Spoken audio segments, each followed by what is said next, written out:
Hi there BookTube, it's Eleanor here, and today I'm doing my TBR for the Contemporaryathon. The Contemporaryathon is taking place between the 11th and the 17th of February, and I'm really excited to be taking part. I'm also taking part in Valentine's this month, which is a monthly readathon, and so thankfully I have managed to incorporate quite a few books actually from that into this, so this should give a real boost in the middle of the month to my Valentine's TBR. The Contemporaryathon is run by some amazing booktubers, so I definitely recommend you check them out. There's Chelsea from Chelsea Darling Reads, there's Julie from Pages and Pens, there's Natasha from My Readings Odd, and newly added host is Melanie from Mel to the Any, who I haven't heard of before, but I have since gone over and subscribed straight away. So I'll link those hosts down below because I just think you should definitely check them out, and they've all done announcement videos, so you can pick one of those to go and watch the announcement videos of. As with most readathons, there is challenges, and for this there are 7 challenges. I'm really pleased I managed to shoehorn all of my Valentine's TBR majority. I think there's only 1 added book in here actually, so 6 of these I think are from that. But let's talk about that TBR now.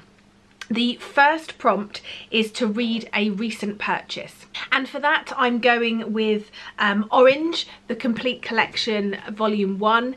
This is a recent purchase for me. I couldn't help myself, I picked it up, so unfortunately that money will be coming out of my £50 for the month. Go and watch my plans for the year video if you want to find out a bit more about that. But this is a manga, it's contemporary, I've heard nothing but good things. I believe it's about a girl who receives a letter from herself 10 years in the future, which I just think sounds really brilliant. I think the letter tells her that someone's going to die or something's going to happen and she's got to try and stop it. So I just think that sounds like a brilliant idea. Next, they want you to pick a book with purple on the cover, which is a cross between blue and purple. It's like that bluey purple you sometimes get. I have picked for that Where the Mountain Meets the Moon, because there's lots of different shades of purple on here, bluey purples that could be sort of, yeah, could be construed as purple. And this is a young children's book. I don't know if it is middle grade or even lower. It's a children's story, but it is about a young girl who hears these stories about this old man in the moon, and our main character hears her father tell these stories of this old man in the moon in the evening, which she really believes, and she decides that she's going to go on this journey to find him, to see if this old man in the moon can help change her family's fortune. I just think it sounds like a really interesting premise and really magical. Next prompt is to read a diverse read, and as it is Black History Month, I'm picking up Queenie by Candice Carty-Williams.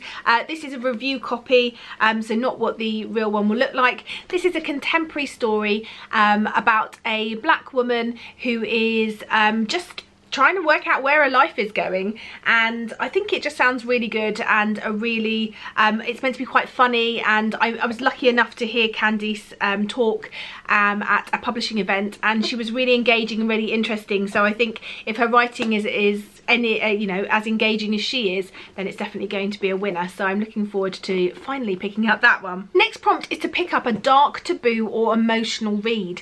I wasn't really sure where to go with this one, but I have picked Are We All Lemmings and Snowflakes by Holly Bourne.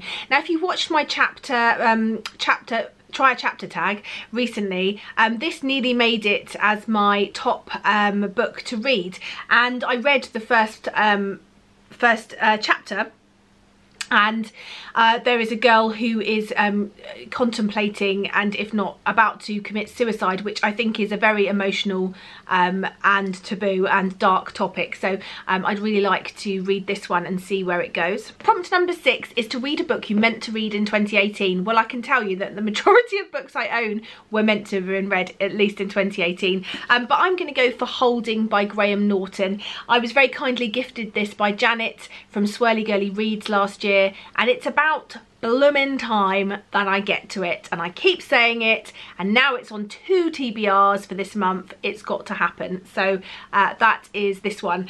This is set in Ireland. It's about a small community. I believe some bones are dug up and there's a bit of a sort of mystery involved in it. I've heard it's really well written, so this is gonna happen, guys. Janet, it's gonna happen, I promise. Prompt number 6 is to read a book in a non-traditional format, so ebook, audiobook, graphic novel, manga. This is volume 2 of Orange, the complete collection, and will finish the story for me because I get the feeling if I like the first one, all I'm going to want to do is read the second one. So that's going to go on there for that. And then the final prompt, number 7, is to read a book with a picture on the spine. Now, that's not a pattern or a sort of drawing, that is a picture. Actually, quite a few of the books that I have there have pictures on. I have picked this one because there is a face, a picture, a face on the side, and that is The Possibility of Now by Kim Culbertson.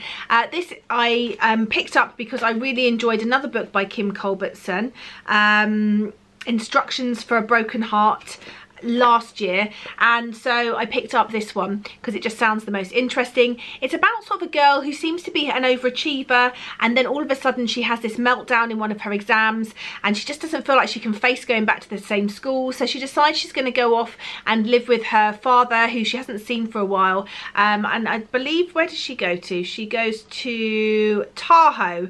Her father is a bit of a ski bum avoiding real life, so she goes to live there.